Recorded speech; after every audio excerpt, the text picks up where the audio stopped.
Congressman Bosita, Senator Bosita, you're recognized. Thank you, Mr. Chair. Mr. Chair, for Colonel Leonardo. Colonel Leonardo, ilang years ka sa PNP service? Sir, sa PNP, I believe naka 28 years, Mr. Chair. 28 years. PNPA class 96 ka ba or 97? I was supposed to graduate 96 but did not defer, Mr. Chair. I graduated 98. Thank you, Mr. Chair. Kailan ka na-assign sa CIDG? Since when? Since 2001, Mr. Chair. 2001. And kailan ka na-relieve sa CIDG? In between, Mr. Chair, there were times that I was reassigned to other unit, Mr. Chair. Not straight CIDG, but all in all, as far as I can recall, my service as a CIDG more or less is 18 years with the CIDG, Mr. Chair. More or less, how many years? 18 years with the CIDG. 18 years. Yes, Mr. Chair. So 18 years. So 18 years ka sa intelligence unit, intelligence community. Kilala mo ba si Police Colonel Crisostomo Mendoza, PNPA class 94? Hindi ko po kilala, Mr. Chair. 18 years ka sa intelligence community, yung upper class mo, hindi mo alam? Hindi ko po siya kilala, Mr. Chair. Hindi mo kilala? Opo, hindi po. Okay. Alam mo ba na unaccounted and missing si Police Colonel Mendoza? Hindi ko rin po alam. Hindi mo alam? Hindi po talaga. 18 years sa intelligence community, hindi mo alam? 18 years po ako sa CIDG. Yes. Region 11, Yes. karamihan po. Di ba intelligence unit ang CIDG? Partly, Mr. Chair, yung Yes. detection Okay. part niya. Opo. So hindi mo alam na missing si Colonel Mendoza? Hindi ko po kilala kasi kung sino po yung... O sige, kung hindi mo resource kilala. na sinasabi niyo po. May narinig ka ba na missing si Colonel Mendoza? Wala rin po, Mr. Chair. Okay. Thank you, Mr. Chair. General Torres, sir. PNPA Yes, Mr. class Chair. 93 po ba kayo? Yes, sir. So underclass po ninyo si Colonel Mendoza? Yes, sir. Totoo po ba yung information na unaccounted and missing si Police Colonel Crisostomo Mendoza, PNPA class 94? Tama po ba? Yes, sir. General Torres, sir, sa pagkakaalam po ba ninyo, maliban kay Colonel Mendoza, may iba pang police personnel na unaccounted and missing from 2016 to present? I have to check the record, sir. Please allow me to report it to you on the next hearing, sir. Okay, balikan ko lang po, Mr. Chair. Sa pagkakaalam po ninyo, ano ang dahilan? Bakit missing si Colonel Mendoza? If I recall it right, sir, I think it was on the end of 2017 when he was reported missing by the family. Chris Mendoza had worked with me on NARCOM in 1999, very shortly, during the time when we operated against Mayor Mitra of Panukulan, Quezon, where we got the 500 kilos in the ambulance and another van. We worked together in that, sir, at the NAR group. It was, I think, end of 2017 that he was reported missing. And we really have no idea, as of the moment, on the concrete details on this incident, sir. So may information po na sinasabi, sangkot siya sa illegal drugs. Tama po ba? Come again, sir? May information na sinasabing involved siya sa illegal drugs. During the time, sir, when he went missing, I think he was already dismissed from the service because he has a previous case of a wall or another case of administrative case that he was appealing then with, I think, the Court of Appeals or Supreme Court. I'm not very, I cannot really clearly recall the details as of the moment, sir, but I think I can pull out the records and will report to you with more clarity on the next hearing, sir. Thank you, Mr. Chair. So, wala po kayong information na mayroon pang ibang PNP personnel na unaccounted and missing? I have heard some. What we hear, Mr. Chair, are some police officers killed in line of duty or otherwise. And but for the missing, I have to check on the records, sir. Please. Thank you, Mr. Chair. Thank Naitanong you, sir. ko ito, Mr. Chair, para malaman po natin na maaring hindi lang politicians, hindi lang private individuals, even police personnel ay sinasabing involved at pwedeng biktima rin po ng EJK. Mr. Chair, may I respectfully move to Direct General Torre to submit the list of unaccounted and missing PNP personnel from 2016 to present, Mr. Chair. General Torre, you are directed to comply with the request of Congressman Bosita. Will comply, sir. Mr. Chair. Thank you, Mr. Chair. So the next to interpolate is Congressman Keith Flores. You have 10 minutes. Thank you, Mr. Chair. I would just like to be clarified with Napolcom. Did you just mention earlier that the case against the CIDG officers were all dismissed? From what we have gathered, Your Honor, from the criminal cases were all basically dismissed, Your Honor. The criminal cases? Yes, sir. Have administrative cases been filed against them before the Napolcom? Yes, Your Honor. It was decided by then Chief PNP De La Rosa that the said persons will be demoted. Just demoted? Yes, yes, Your Honor. Just demoted. Ang penalty nila in the administrative case is demotion lang. Yes, Klaruhin ko lang.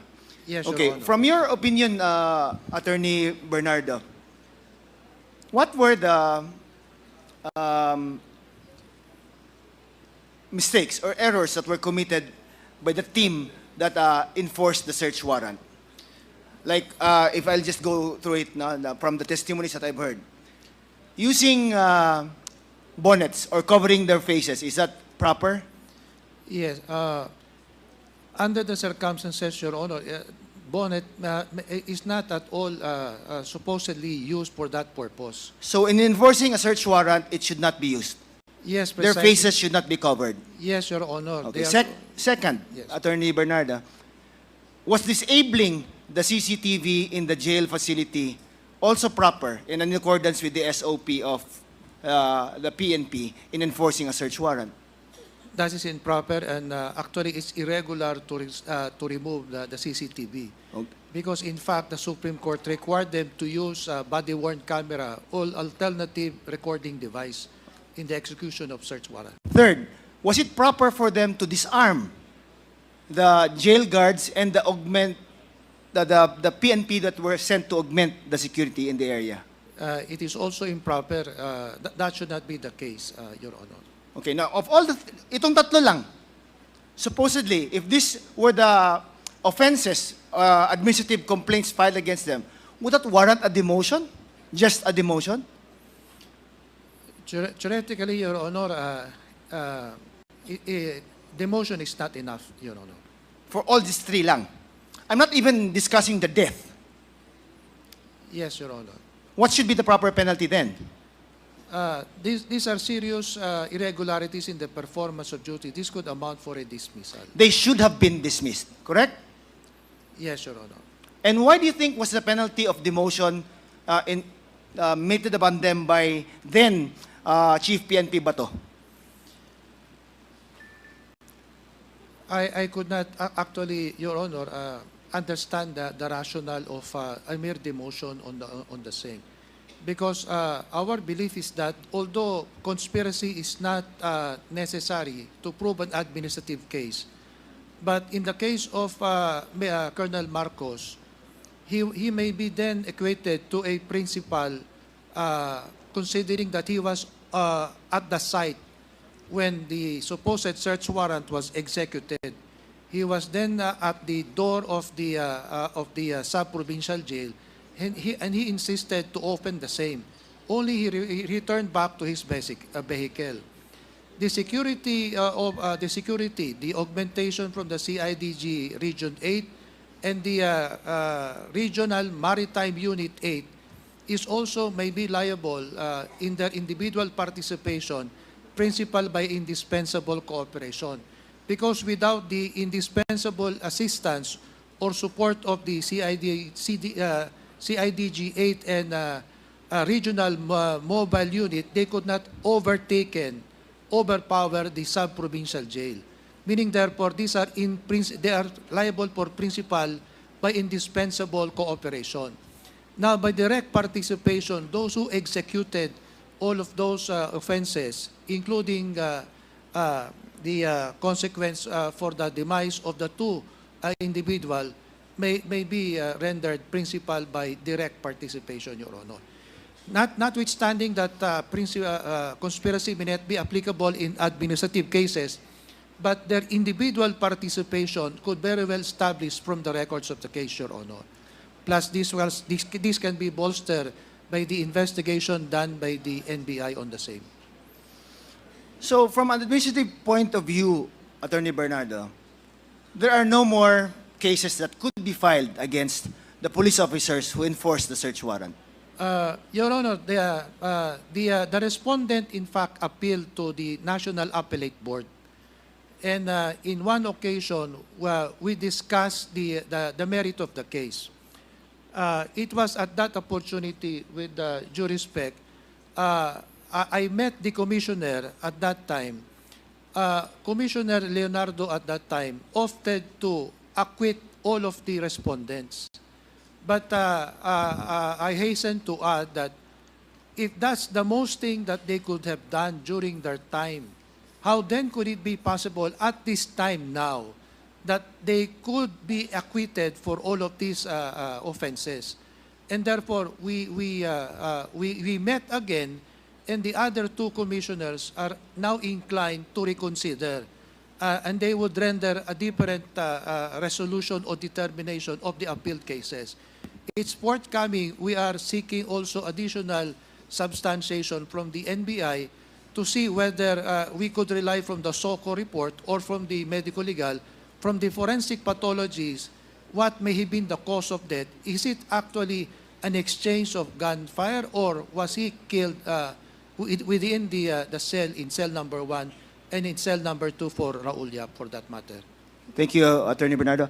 Colonel Leonardo, sir, Commissioner Leonardo, I'll ask you again the three things that I thought were improper in the conduct of the search, on the enforcement of the search warrant. Like, one, having face coverings or a bonnet.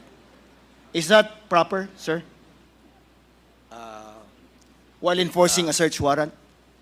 During my, when I conduct implementation of search warrant, I never... Can you answer closer to the mic, sir, so we can hear you? I never do that during my conduct of...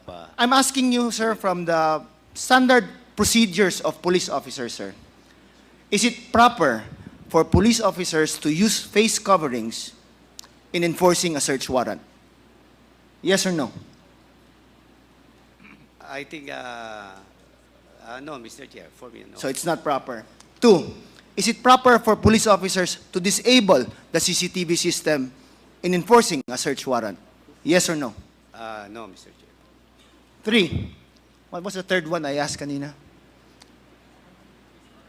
Was disarming the jail guards and the police officers who augmented the security in the area proper in enforcing the search warrant that was issued by the judge? It depends on the situation, Mr. Chair. If they pose a threat to the implementing... Then they could be disarmed. Yes, yes. Okay, Mr. so Chair. depending on the situation. But on the first two, you said that it was improper.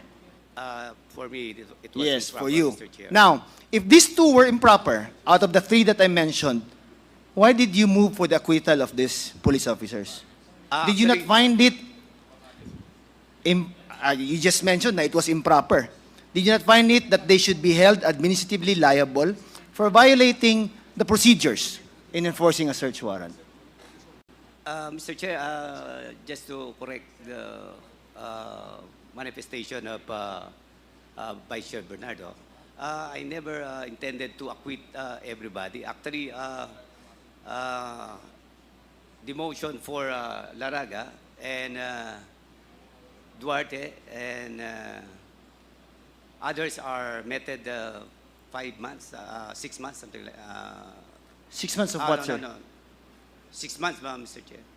Of And what? some, there are some who were acquitted, recommended acquitted, but that was just a recommendation, Mr. Chair. Just a recommendation. But you think that they should be administratively, at least administratively held liable? Yes, Mr. Chair. Yes. And this is after how many years from the time of the incident that took place? How many years? I think that was 8 years. 8 years already, Mr. Chair. 8 years. From 2016 to up to present, Mr. Chair. So 6 years actually, 6 years. Yeah? 2018. 20, Yeah, anyway. So it's 2018 now. that number of years and these police officers are still actively in the service because the administrative case has not yet been resolved up to now. Is that correct, Colonel Leonardo? I think some of them are no longer in the service, Mr. Chair. Was it as a result of this administrative case or for some other reasons? I'm not sure, Mr. Chair, some because of this case, Mr. Chair. But I thought that case was still pending before the Napolcom. The Attorney appeal, Bernardo. Yes, Your Honor. It is still pending in the National Appellate Board. I could not make a decision alone because these are collegial.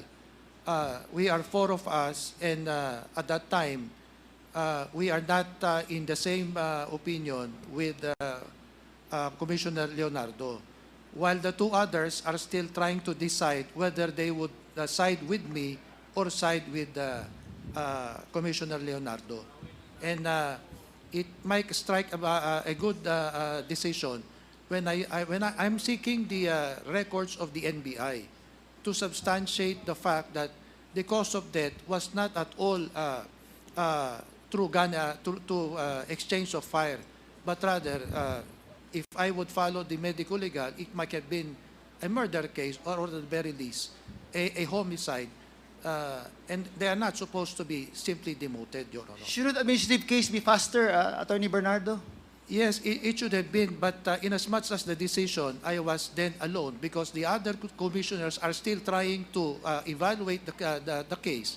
I was just alone in pushing for an early resolution.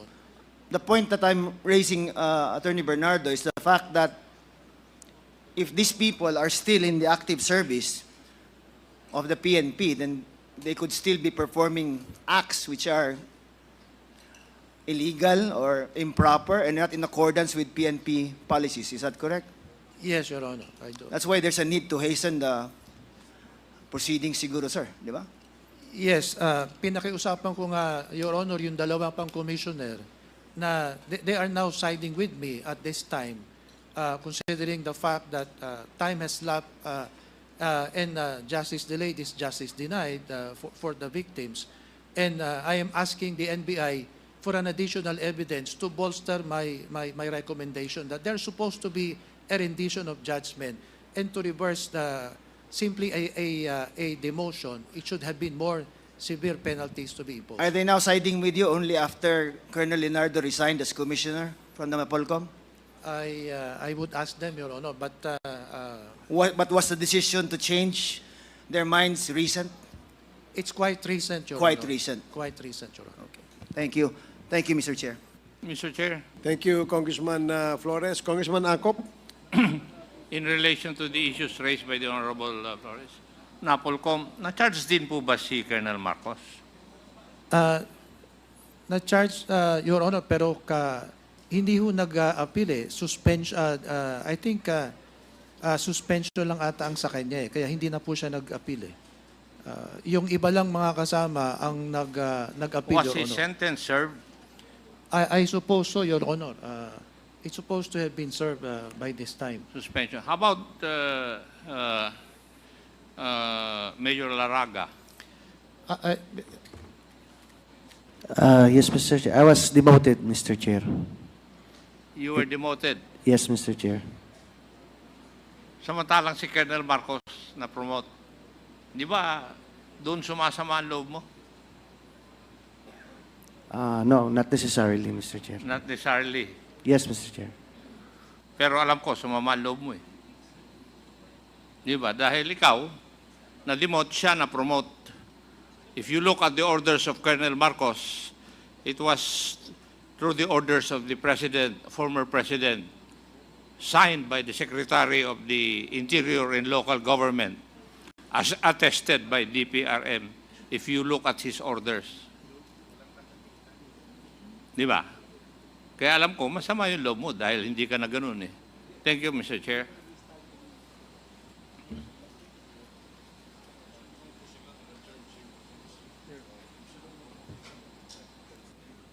Thank you, Congressman Ako. Chairman. Now, yes, Just, Congressman Paduano.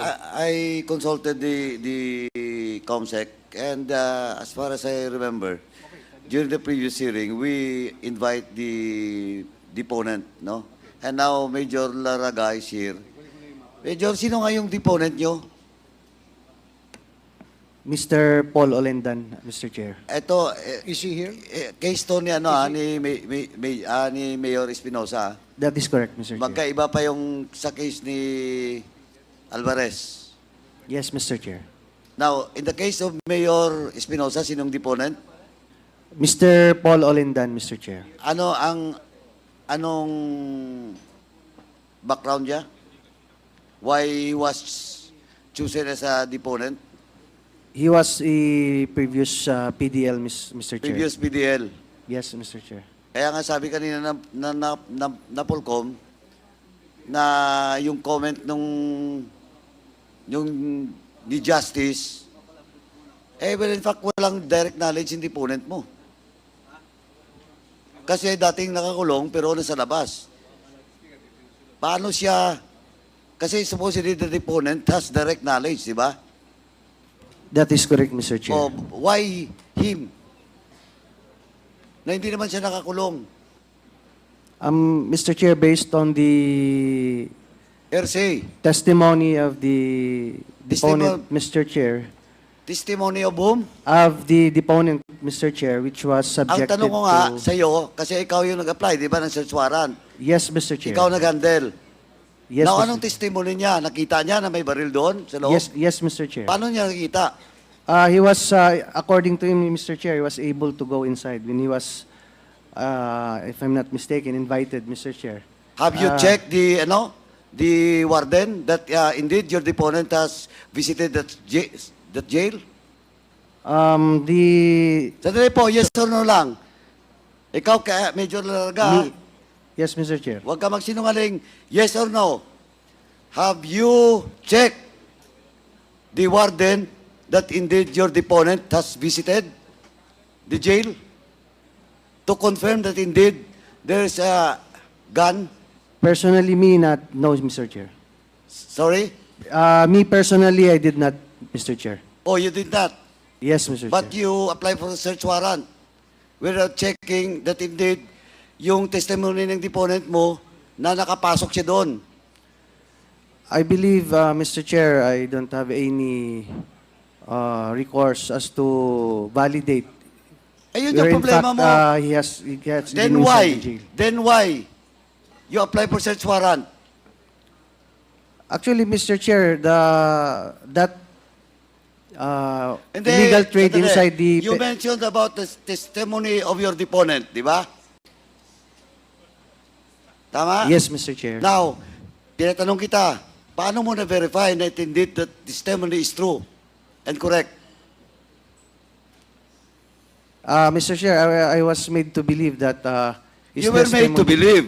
Yes, Mr. Chair. But you have to check. Now, question.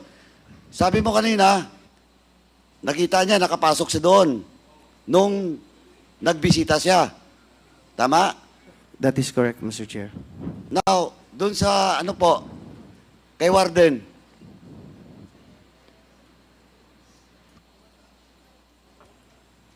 And then the PDL, former PDL that was mentioned by Major Larga, nakabisita po ba siya doon kay Mayor Espinosa? Mr. Chair, Major Larga, pakiulit nga po yung pangalan ng former PDL. Mr. Paul Olindan, Mr. Chair. Do you know Paul Olendarin? Hindi po, Your Honor. Hindi mo kilala? Hindi po kilala, Your Honor. Oh, Major Larga, hindi niya kilala. Former inmate, saan yun? Siya. Hindi, ikaw. Major.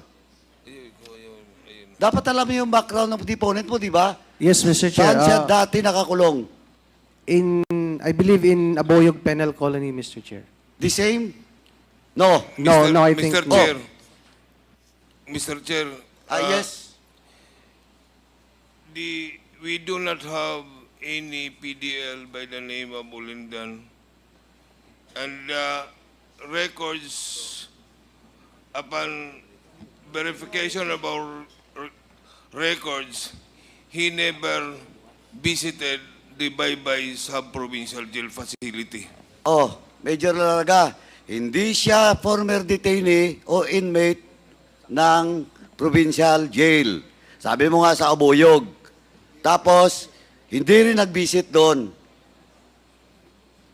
Medyo Larga, wag kang Mr. magsinungaling. Chair, I cannot answer for and in behalf of my deponent and that as to regard of No, the version sandali of, po. Hindi ko po sinasabi sa iyo that you have to answer. Ikaw po nagsabi na sinabi ng deponent mo na bumisita sa doon. that is correct, Mr. And Chair. now, the jail warden confirms na walang nangyaring visit. I cannot attest to the Yun nga ang statement of the jail. Yun guard, nga, Mr. Chair. sabi ko sa iyo kanina, tinanong nga kita, have you checked? Personally, not, Mr. Chair. Personally? Me personally. Bakit sino pa ba dapat mag-check?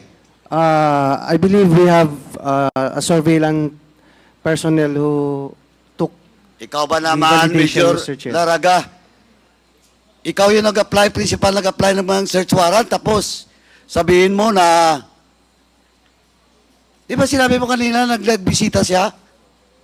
Based on his testimony, Mr. Chair. Oh, kaya nga sinasabi ko sa iyo, based on his testimony. Now, kino-confirm ngayon na walang nangyaring visit yung deponent mo.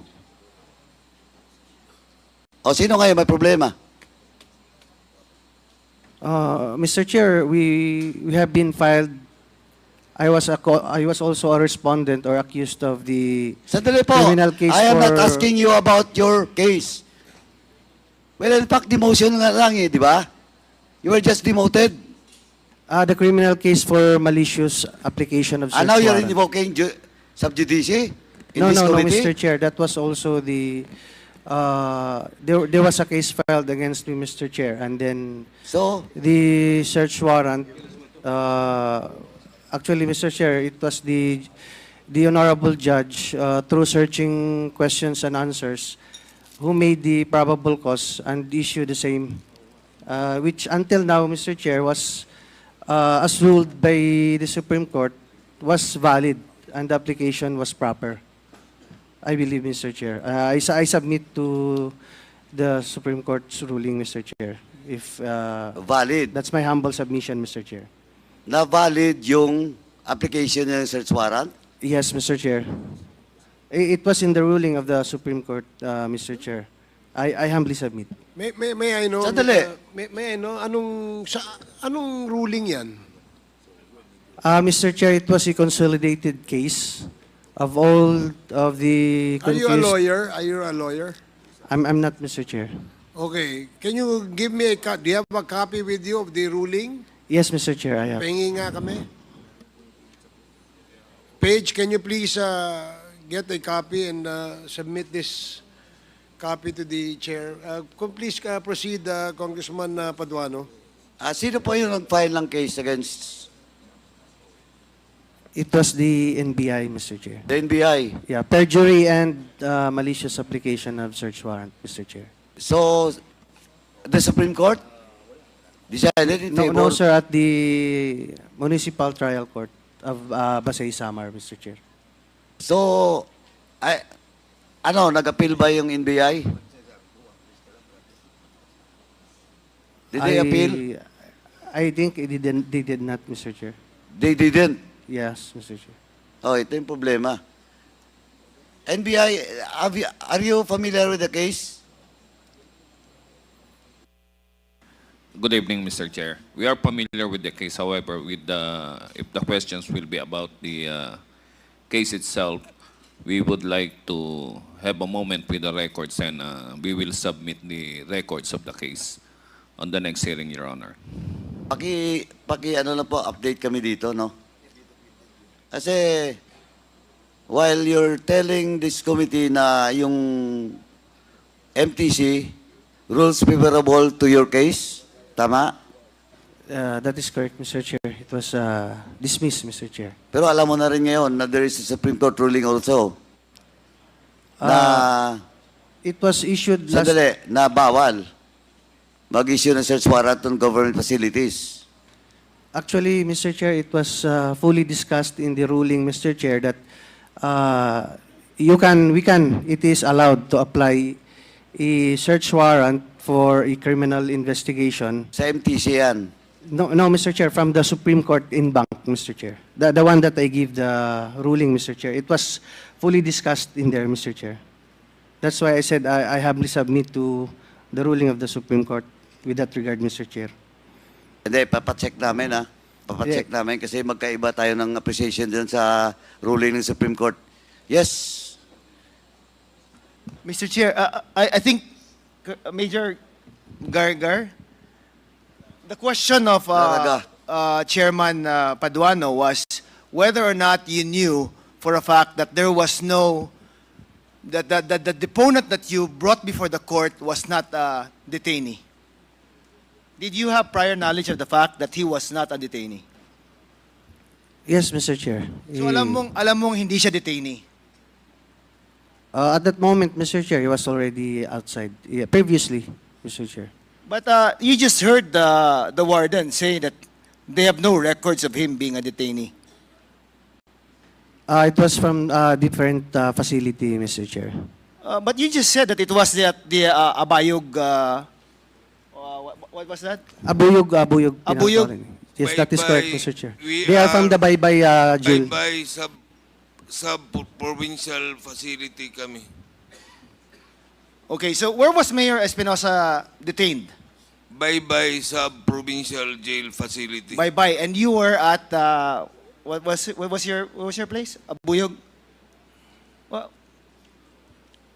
are you at Bye-bye? Baybay. Kayo? Yes. And Major Gargar was saying that the deponent that they brought was also a detainee at Bye-bye? Tama No. ba? He was a detainee at a different place? So Yes. if he was detained at a different place, how could he say, or how could he testify that Mayor Espinosa had these illegal things in his cell? Mr. Chair, if I may be able to If they were detained discuss. at different institutions? Mr. Chair, if I may be able to discuss. If Go ahead, you- sir, please. Mr. Chair, the situation kasi noon, Mr. Chair, is that PDLs or those previously detained and also inside the jail, Mr. Chair, they have all connections from different so different sinasabi mo, jails. chismis lang, marites. He heard. He didn't actually see. No, Mr. Chair, he was able to penetrate based on his testimony, Mr. Chair. That is not my testimony, Mr. He is detained at a different facility, yet he Before. is able to penetrate. Before, Mr. Chair, before. So he has knowledge. He knows yung kalakaran po sa loob ng mga jails, yung with regard to illegal drug trade, Mr. Chair. Knowing the kalakaran and actually seeing it and having personal knowledge of these things are two different things. Major Laraga, tama po ba? That is correct, Mr. Chair. Oh, so you bring a deponent who had no personal knowledge of the things except just knowing the kalakaran in the area? Yan ang deponent mo? For the issuance of a search warrant? No, Mr. Chair. He has personal knowledge, Mr. Chair. How did he get personal knowledge again? Can you enlighten me po? In his testimony, Mr. Chair, he was able to penetrate. How did he penetrate a jail facility without him being detained there? Was he a jail guard? There was his, actually, I don't have his sworn affidavit, Well, you Mr. interviewed Chair, him, and I I'm sure, cannot, di ba? Major Laraga, in-interview mo siya before mo siya pinesenta sa korte, tama? Yes, Mr. Chair, and Oh, so anong- he was subjected to a searching question and answer No, by the issuing I'm judge. asking you. In-interview mo ba yung deponent mo? Yes, Mr. Chair. Oh, so ano by sabi the niya? investigator also. Yes, paano niya nalaman? How did he have personal knowledge? Yan ang gusto mo malaman. It was in his affidavit, I'm Mr. asking Chair. you. You interviewed him. You just said that you interviewed him. Yun nga, Mr. Chair, nakapasok siya doon. Paano nga makapasok? Nagka-transaction sila ni, if I'm not mistaken, doon sa ano, nagkaroon sila ng mismong physical ni the late Mayor Okay. Espinosa. Major Laraga, explain how he explained to you paano siya nakapasok as an ordinary civilian na hindi detainee in a jail facility. Paano siya nakapasok? Actually, Mr. Chair, the allegation na mayroong collusion between mga bantay doon sa loob is yun yung reason na nakakapasok sila. And that has been already almost public knowledge in the penal institutions there in Region 8, Mr. Chair. Alam naman po nung almost lahat ng operatiba doon prior to that, Mr. Chair. Talagang So ang sinabi niya sa'yo by collusion with some jail guards maybe and some other persons inside the jail, he was able to go inside. Is that correct? Major yes, Laraga? Mr. Chair. Through the influence of the drug lord Espinosa Drug Group. And that from his entry into that facility, he was able to see firsthand how things were being done. That's why you're saying that he had personal knowledge of these things. That is correct, Mr. Chair, based on his testimony, Mr. And you believe that, Major Laraga?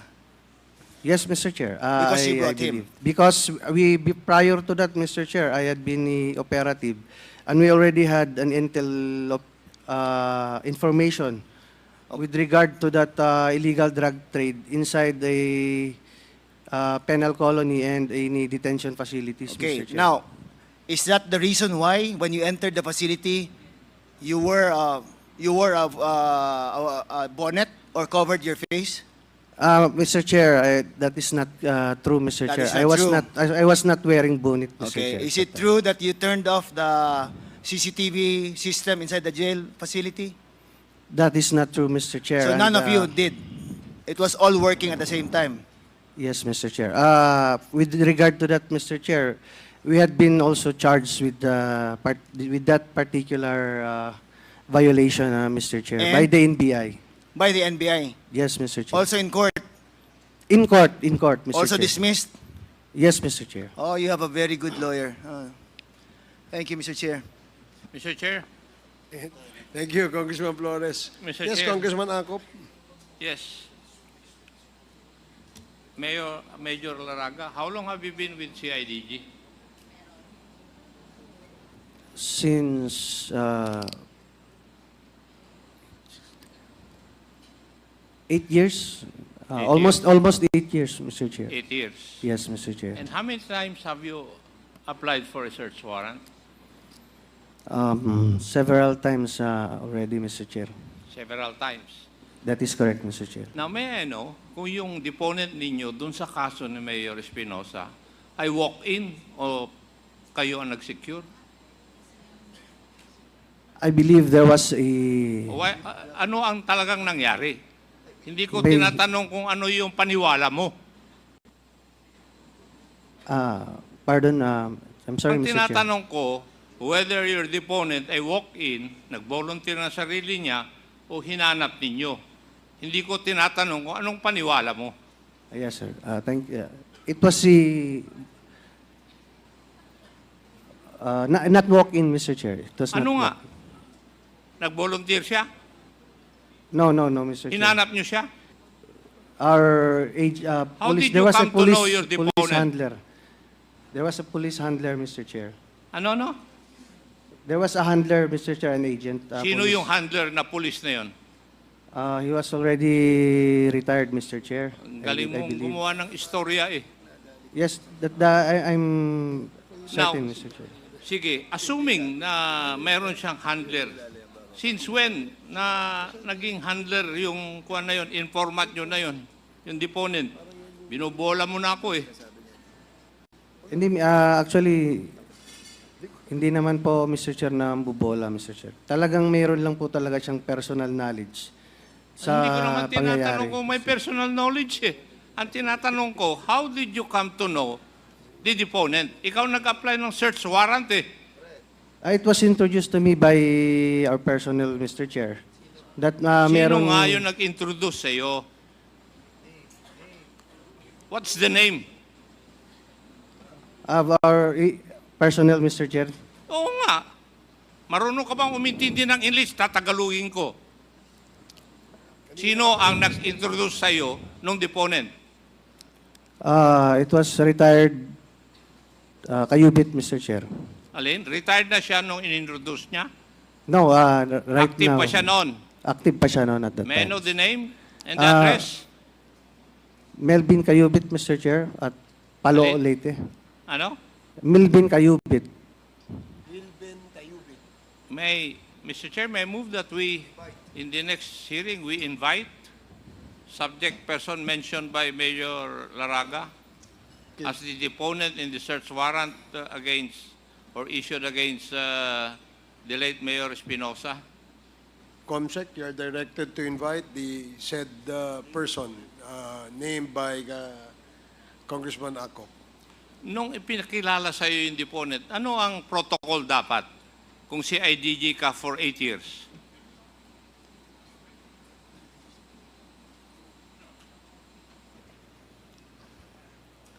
Yes, Mr. Chair, I have to, of course, the investigator must interview and do a background and validation, Mr. Chair. You have to conduct a review, Interview and validation. and validation of the Ikaw. the investigator, Mr. Chair, our investigator who will get the And who testimony. was the investigator who conducted the review, the interview and validation? It was, Mr. Chair, can I check the record first? You check it now. Yes, Mr. Chair. Wala naman.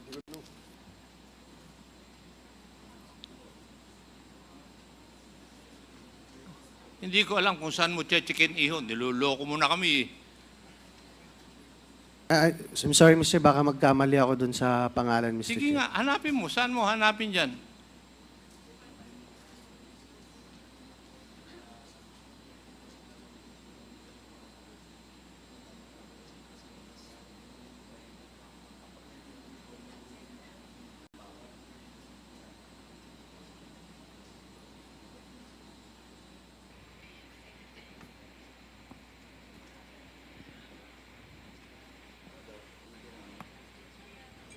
Mr. Chair, I could not, if my recollection is correct, Mr. Chair, it was PO3 Johnny Ibanez. PO3 Johnny Ibanez, Ibanez. Mr. Chair. Is he still in the active service? I believe he already also retired, Mr. Chair. He also retired. Yes, Mr. Chair. PO3 siya, nag-retire? Yes, Mr. Chair, PO3. PO3. Nag-retire siya, mandatory or optional? I think Kasi it's PO3 optional. siya, I kailan think, lang I think nangyari it's yun optional. iho eh. So wala pa siyang 20 years o 30 years. or 56 years old? Yes, Mr. Chair. Maybe optional, Mr. Chair. Optional. Huwag mo ako paglulukuhin, ha? I'll find a way. Colonel Kunanan, will you please take the name dun sa sinabi niya and kindly give this committee the details whether nag-retire nga siya optionally o hindi? Pakitanong sa kanya yung pangalan at rangko.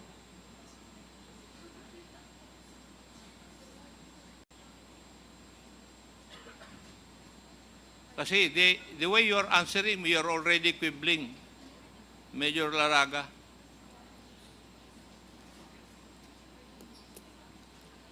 Now, noong in-interview at saka vinalidate,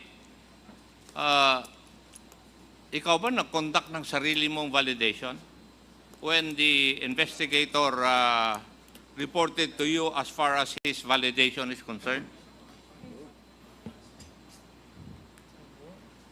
Negative, Mr. Chair. Negative. Wala ka nang ginawa. Hindi ka man lang Informally, Mr. Chair. I beg your pardon? Informally, just calling some, Hindi mo tinignan kung anong resulta ng validation? tiningnan naman po, Mr. Chair. And you did not find it unreasonable na isang dating PDL nagsasabi ng may baril yung isang PDL sa ibang detention center?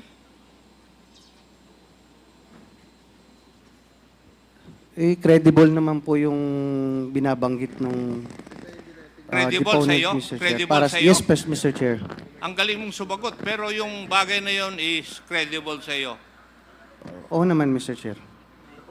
Paano maging credible yun? Paano niya nalaman na merong baril si Mayor Espinosa doon sa Kwan?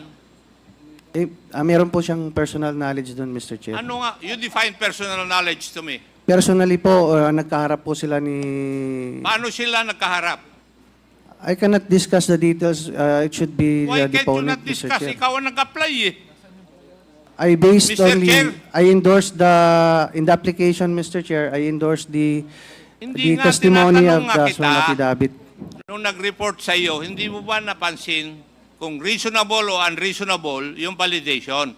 Kasi dapat magsuspecha ka na paano nakapagbibigay yung isang tao na dating PDL pero hindi naman PDL sa baybay ng statement na may baril si the late Mayor Espinosa doon sa selda niya. Mr. Chair, kasi nakapasok daw siya doon, sir. At saka may contact, may connection naman sila. Major Laraga, kasasabi lang ng mga officials doon, ni wala silang bisita na ganun, ni hindi sila nagkaroon ng PDL na ganun. You are lying! I'm sorry, Mr. Chair, but I cannot... Mr. Chair, may I respectfully move that we cite Major Laraga in contempt for violation of Section 11. Seconded. There's a motion. So move, Mr. Chair. There's a motion to cite Major Laraga in contempt for violating Section 11 and duly seconded. Are there any objections? Hearing none, you are now cited in contempt, Major Laraga. Comsec, take note. Second motion, Mr. Chairman. Yes, Congressman Paduano. May I respectfully move that Major Laraga will be detained in the Quezon City Jail in a period of until the committee report will be approved in the plenary, Mr. Chairman. So move. There's a motion to detain Major Laraga at the Quezon City Jail until the termination of the committee hearing and the approval of the committee report in the plenary. Any second? Duly seconded. Any objections? Hearing none. The motion is approved.